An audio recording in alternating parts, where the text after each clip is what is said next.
Well, hello everybody, welcome to a brand new video. I'm glad to see you all here. If there even is anyone. Hello? Please tell me I'm not just meaninglessly screaming to the void right now. That'd be really sad. I swear, this is the worst intro I've ever done. Anyways, let's get on to today's video, and onto my fucking journey down the world of hip-hop or something. Now, I'd like to preface this whole thing by saying I'm by no means a hip-hop expert. I'm not that spiritual, lyrical, miracle rap god everyone's been waiting for, but I do feel like I have the capacity to at least call out shitty takes. Now, there is a bit of a difference with music, since I do believe music is an artistic expression and words can mean a lot of things, but I think that if you very clearly state your questionable feelings and thoughts, and afterwards try and present yourself as a role model, you deserve every bit of a call out for being a shitty fucking role model that gets thrown your way. So with that little explanation out of the way, let's get into this and let's talk about the moral downfall of Tom MacDonald.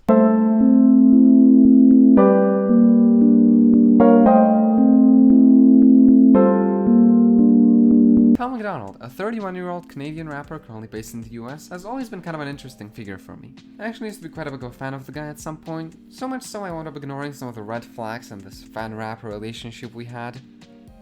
That sounds stupid. Because I really like the delivery and the presentation of all those songs he's done, so I went with the mindset of, you know, you don't necessarily have to agree with every take an artist has, which by the way I still stand by. I think you're allowed to enjoy any songs you like, regardless of who has made them. However, lately I began to notice some very repetitive patterns in his music, as well as a lot of contradictions between these patterns, and I just wanted to say, this is fucking ridiculous. Now for these patterns, I could basically sum them up as 4 topics that run wild in Tom's rap and musical career, and those are white victimhood, criticisms he has of the current rap game, how much he doesn't care, whether it be about what his fans think or what the general public says, and also some conspiracies that he loves to paddle on a surprisingly regular basis. So with those 4 introduced,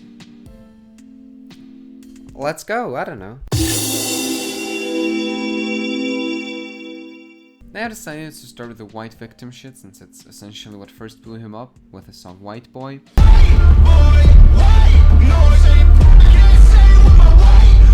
This is actually how I first found out about him, but I just kind of decided to roll with it. It's just one song after all. Well, at least so I thought, because then part 2 came, part 3, part 4. Now I don't think I need to go in detail too much on this, but if your thing is something like, well, there's nothing wrong with saying that white people aren't bad. No, there isn't. I don't think there are too many people out there unironically saying that white people are a scum of the earth or something, but that's kind of the problem of this song. The white race as a whole ain't the enemy. There's racist white people, but we're far from that collective. I refuse to feel ashamed because of my pretty blue eyes. It sounds so outraged, so angry at these people being so racist against the whites. It makes my blood boil, Bates. But in the words of Tom himself, someone's always gonna hate you no matter what. What this song and most of the others essentially do is create the idea that, oh, white people are so discriminated against when... Where?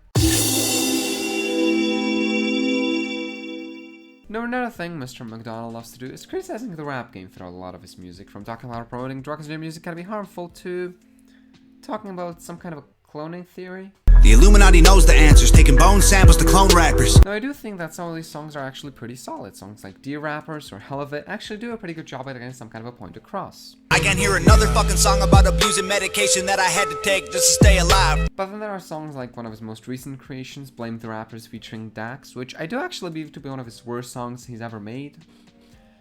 Think of the children, everybody, is basically the main message of the song. We know our demographic is primarily youth. We glorify breaking the law to children in school. Now, I find it quite funny this is song coming from the same guy who did a The Way I Am remix, but maybe that's just me. You can blame the rappers that you blow up, but your favorite songs are about doing drugs. When they blame it on Maryland, and the heroin, where were the parents at? And look where it's at. Hey hip-hop, what the hell happened? It was power to the people and we like that stuff. Oh, rap used to be so good for the kids in the past. When exactly? You're acting as if rappers 20 years ago weren't saying exactly the same shit you're criticizing right now. Now, I like to begin this segment by saying that I don't think there is necessarily anything wrong with having unpopular opinions. If you sort of have that mentality, I don't really care what people think about me, I'm just gonna do me, that's cool in my book. The problem kind of arrives when you have that mentality whilst trying to still be a good role model, whilst also trying to criticize people. Hey yo, everything you say, bro, I don't care. Making music is a privilege and a choice. It's a strange way of thinking. I don't care what you say about me, but I think you definitely should care what I have to say about you. He also has a song called Fake Fans, where he basically tries to run his fans as an I don't owe you anything, I'll make the music I want. Yeah, I wouldn't even finish that sentence, I think you already figured it out. And if you ever get to be successful, you must understand the people that you influence. Let me also just add that nothing says that you don't care quite as good as making about 10 songs about it. I ain't changing for a buck, I ain't changing for a fan. I don't care, and I will not apologize if you ain't one of mine, fam. Sorry, that doesn't bother me. Guys, I'm not going to break under the pressure you put on me. I'm still not breaking, see? Hey guys, I'm still not breaking. Wanna take a look? Now I sort of kept this part for the ending since it doesn't really connect with any of the other ones, but it does really stand out, especially in his latest works. Look, the Illuminati real. I've already briefly talked about the song Cloned Rappers, but apart from essentially claiming that Eminem is a clone of himself or something, there are also songs like Trying to Kill Me, in which he talks about the people who are, you've guessed it, trying to kill him. Cancer has a cure, they killed Biggie and Pop. One thing I know for sure, 9/11 was an inside job. Yeah, maybe people won't become drug addicts after listening to this, but I mean, it's not like becoming an Alex Jones fan is all too much better. Now, apart from the songs like these and occasional remarks in his other music, he has also done what I actually believe to be his worst song to date, with a very simple name, Coronavirus. It's a ghost town, we're in this together. They're closing all the stores down, we're heading for shelter. Now, I understand this is a bit of a touchy subject, so I'll try and be as specific with my issues as I can. My problem isn't that you talk about it, I want to get that very clear. I think that if you're an artist, a musician, if you can shed some light into the situation and make people feel better with your music, I think that's awesome, more power to you.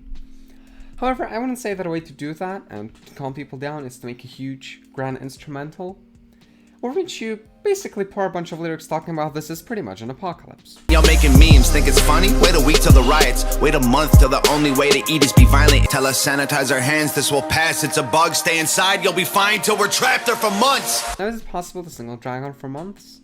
Yes. Are there people suffering because of it? Yes, of course, and my heart goes out to those it affects the most, but I don't think you're helping with this song.